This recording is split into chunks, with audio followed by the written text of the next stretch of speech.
Hello everybody, this is TipTop MTG here today with another Magic the Gathering video. In today's video, we are going to be breaking down some huge news for Strixhaven. Essentially, they have revealed a ton of information about the lore of Strixhaven. We have spoilers, we have information about the return of masterpieces, we have wording changes, we have information about the future of the game, and more information about when we're going to learn even more about Strixhaven. So yeah, they did a big live stream.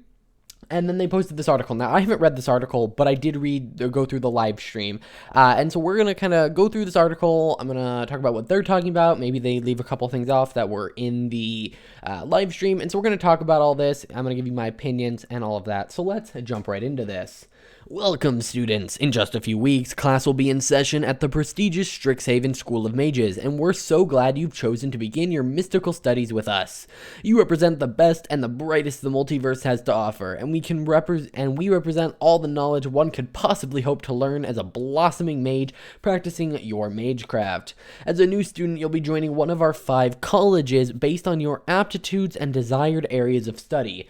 It's important to choose a college that best fits you, and today we're here to help you on that journey. So let's take a tour of the colleges. Don't worry, orientation will cover more of this in detail later in March when we arrive on campus. For now, take a look around and see what strikes your intellectual curiosity. If we have time, we may even peek at our vast library of spells from the furthest reaches of magic in our biblioplex. So essentially, there are 5 colleges, and each one is a 2-color combination, and I believe they are all enemy colors, so they're not colors that are next to each other in WUBRG. And so we're going to kind of go through them. Now, I'm not necessarily going to read what they have to say about this. I'm going to explain them. So Lorehold is essentially Boros, and what they are is they are a kind of a school that cares about exploring. You're going to be going into ancient tombs, summoning ancient spirits to learn about the history of the plane that they are on, which, by the way, they did reveal as a brand new flame named Archivus. And so it's a brand new plane, one we haven't seen before, which I found to be a little weird because they seem to be keeping it hidden and secret. And if it was just a brand new plane, why would you do that? I figured it was going to be on a plane we already knew, but I guess not. That is completely fine. Either way, we have our first spoiler. So we have Lorehold Command. It's a 5-cost red and white instant, and it says choose 2. Create 2 3/2 red and white spirit creature tokens. So you are getting 6 power for 5 mana. That's not bad, especially at instant speed. Then you also get another option. Creatures you control get +1/+0 and gain indestructible and haste until end of turn, so that's also pretty good. Lorehold Command deals 3 damage to any target. That player gains 3 life. For 5 mana, that's a bit much, but when you consider that you can do these other modes, that's not bad. And sacrifice a permanent, then draw 2 cards. So honestly, this is a really good Boros card, outside of the fact that it costs 5 mana. I mean, it does everything Boros is wanting to do, and when you look at them in terms of, effect ordering, it actually works out pretty well. I mean, you can cast this card for 5, and if I'm like, you can create 2 3/2s, and then you can sacrifice a permanent to draw 2 cards. So you're kinda, gaining a bunch of card advantage. You're going up 1 permanent and drawing 2 cards, which then replaces this card. So essentially, you go up a creature, or I guess a permanent and a card. So you can sacrifice a land if you have too many, but you're in Boros, so you probably don't. But maybe you are flooding, and so you don't need all the lands you're getting. I think that this one, the dealing 3 damage, is probably one of the weaker ones on paper, but I think it's going to be one of the most chosen modes. Now, of course, you could pay 5 and create 3/2s that turn into 4/2s with haste and indestructible, and that seems pretty good on its own. But I feel like there's going to be a lot of time where you are going to be creating these red and white spirits, and then you also just are like, well, I'm not attacking because I'm doing this at instant speed or whatever, and I don't need this ability. I feel like there's going to be a lot of time where you might see this being used. I find it interesting that it deals 3 damage to any target and then target player, so it doesn't have to be you, meaning you can use this to save someone else's life. I personally love modal spells because it kind of takes some of the luck out of the game. And what I mean by that is there are spells that when they're modal, you have a choice. It's not, oh, I drew this card, so it's my only choice. It's, I have, many different options I can do here. And so it makes it a more skillful game where you're not just casting the spells you're getting. You have to make sure you're casting them kind of correctly. Next, we have Prismari, who are essentially what they describe as the theater kids, and magic is how they express themselves. So here we have another command. It is a 3-cost blue and red, so this one is significantly cheaper, which is a little weird because normally Boros is on the cheaper side, but you get to choose 2. So you get to deal 2 damage to any target. You get to make target player draw 2 cards, then discard 2 cards. You can make target player create a treasure token, and you can destroy target artifact. Honestly, this seems like a pretty good card. You have some creature removal and or player removal here. You can filter through your deck here. You can ramp here, and you can destroy target artifact. Now, honestly, it doesn't seem that awful that in a deck, you would play this as a 3-cost, draw 2 cards, discard 2 cards, destroy target player creates a treasure token, because you're in a way ramping yourself for the future. You're sorting through your library. It's very combo-y feeling in that way, but you can also use this as destroy target artifact and deal 2 damage to any target. This can be removing 2 things at the same time. If you don't need that, you can be filtering through your library, so on and so forth. And I feel like there's always going to be 2 good modes here. If you draw this card at its worst, like if this is the only card in your hand, you're not going to do this one just because you're going to draw 2 then immediately discard them. But at its worst, it's dealing 2 damage and creating a treasure token, which doesn't seem super awful for 3 mana, especially at instant speed. Next, we have Quandrix, who are kind of like the mathematicians, or they think about things very logically. And we have Quandrix command. It's a 3-cost green and blue instant, and you can return target creature or planeswalker to its owner's hand. So an unsummon effect that also hits planeswalkers. So that can be used to save your stuff, to bounce your opponent's stuff, any of that. You can counter target artifact or enchantment spell. So right here, you could counter someone's artifact or enchantment spell and then bounce their creature. So that's just, 2 for 1ing them, and that's going to feel awful for your opponent. You can put 2+1/+1 counters on target creature, which I think is a wonderful thing here. Honestly, the third one of each of these so far has been something that you can pretty much use at any time and it doesn't feel awful. Of course, this one you do need to have a creature to put them on.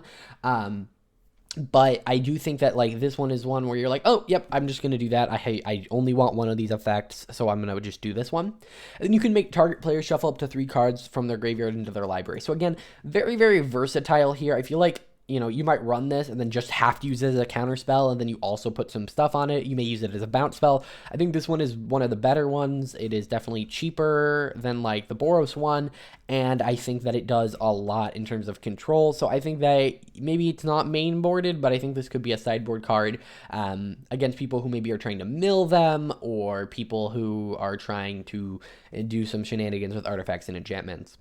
Next, we have Silverquill, who are essentially the literature people, except they're stylish in doing that. We have a 4-cost Orsov sorcery. By the way, each of these represents the color combination of the school. I guess I didn't explain that. And they each have their own watermark. Then this is a sorcery that says choose 2. Target creature gets +3/+3 and gains flying until end turn. That's kind of meh. Return target creature card with converted mana cost 2 or less from your graveyard to the battlefield. That's a little bit better. Target player draws a card and loses 1 life, and then target opponent sacrifices a creature. Again, the third option here really feels like something you could do pretty much at any time. This could be somewhat interesting. You're giving your creature flying to go get some surprise damage on your opponent, and then maybe this 1 damage is enough to kill them. But I think the fact that you can just return a creature with CMC 2 or less from your graveyard to the battlefield and then make your opponent sack a creature could be kind of interesting. Kind of wish this said each, but I feel like that may have been pushing it a little bit too far. But I think in a 1v1 format, this could do a little bit better. But in multiplayer, I don't see this one doing too much, although I could be completely wrong about that. Next, we have Witherbloom. They're kind of the goth nature people. It's kind of how they explained it in the thing. And I think this one probably has some of the most potential. It's a 2-cost black and green sorcery, and it says target player mills 3 cards, then you return a land card from your graveyard to your hand. Then you destroy, or you can destroy target non-creature, non-land permanent with CMC 2 or less. So that's just really good right here. You can give target creature -3/-1 until end of turn, and then you can make target opponent lose 2 life and you gain 2 life. So this could literally be a 2 mana, destroy target non-creature, non-land with CMC 2 or less, destroy target creature with power or with toughness 1. Now, it is a sorcery, which I think limits it. I think if this was instant, it would probably be the best card in the set, just without even knowing what the rest of the cards are. But because it's so cheap, in formats where most of the threats are CMC 2 or less, I think this will do a lot of work. I mean, even just look at Commander, right? Let's say you're in a Golgari deck and you somewhat care about your graveyard. that doesn't even matter. Let's just say you're in a Golgari deck. Someone plays a Soul Ring turn 1, it gets to your turn 2, you can destroy that Soul Ring and then make them lose 2 life and you gain 2 life. Or you can destroy that Soul Ring, maybe kill something that they brought in with it. Or maybe you destroy the Soul Ring and then mill yourself and try and get a land. It can kind of help you fix your mana, it can destroy things. I think this one is probably the best command, especially because it is so cheap. Next, let's talk about Mystical Archive. Essentially, this is the return of masterpieces, but you know what? They very explicitly said, hey, these should not be referred to as masterpieces, although everyone is going to. How these work are they are reprints from Magic's history of instants and sorceries, and they're showing off 3 of them here. And what they are is they're in boosters. They are not standard legal, but if you pick them up in draft, you can play with them. Sorry. So for instance, if you have the Swords to Plowshare, you can play with Swords to Plowshare in draft. And you might be saying, okay, whatever, the masterpieces were rare and they had all this fancy frame and art. These ones have the fancy frame and art, but the big difference is there is one of these in every pack. And they do have different rarities, so I'm assuming the mythic ones are way less likely to show up than something like Opt, but they do show up in every single draft booster, so you will get at least one of them. But these cards are not standard legal, so, you are able to, I'm just trying to explain this. You are able to use these in draft. They are not standard legal. They're reprints of good cards, and they're in a different frame. Those are essentially masterpieces. The difference is they are a lot more common. Now, what is also interesting is that these are coming to MTG Arena. Because MTG Arena is trying to emulate a Magic experience, because these are in every pack, it means that because these are such powerful cards, they are going to dominate draft. I'm just telling you that right now. And so, if you pull a Demonic Tutor or Swords to Plowshare, that's going to be really good in your draft deck. And so the draft experience would be completely different on Arena. And honestly, these seem like they were picked for draft. Because they are so prevalent, it seems like a lot of these were picked to work with draft, but it's also a way for them to do reprints. So they're coming to MTG Arena, and the bulk of them are being added to Historic, but a couple are not due to power reasons. Now, it would not surprise me if something like Demonic Tutor and Swords to Plowshare are not brought over. For instance, Path to Exile was part of Jumpstart, but they decided to not include it on Arena. Now, I don't know if they're going to let you still collect the cards, because they do show up in draft. They're just not part of Historic. I really hope they let you collect the cards and they're not just dead cards you don't get to keep, because then that's a very bad incentive to actually draft those cards. I hope they just sit there until a format that has them is added to Arena. I kind of just wish they were added and then instantly banned from Historic until Historic could keep them. But yeah, I think they're an interesting frame. I think they're an interesting idea. There are 63 of them. They are all reprints. They appear in non-foil, foil, and etched foiling, which is kind of interesting. And we also have a little bit more information that they didn't necessarily say in the stream right here. We house them in our Biblioplex, and lucky us, Professor Onyx has happened to be shifting several tomes right here with students Rowan and Will, who we last saw in Eldraine. They are here on this play, which if you were to ask me who was going to be here, I would not have said Rowan and Will. Normally only students get a look, but we'll make an exception for today. They are going to be available in all languages, but there's going to be something for Japanese students, and you can learn more and visit here later today. So there's going to be more information here apparently later today. If it's something interesting that applies to the US, I will make a video on it. If it doesn't, and it doesn't apply to like Arena and stuff, I will probably just make a community post about it. So yeah, they are going to have more information about this in March when spoilers really kick off.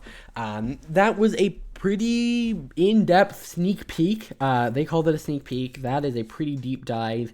I'm just going to quickly look through my notes and see if I missed anything. Yes, they actually need to talk about Commander decks, which is right here. Yay.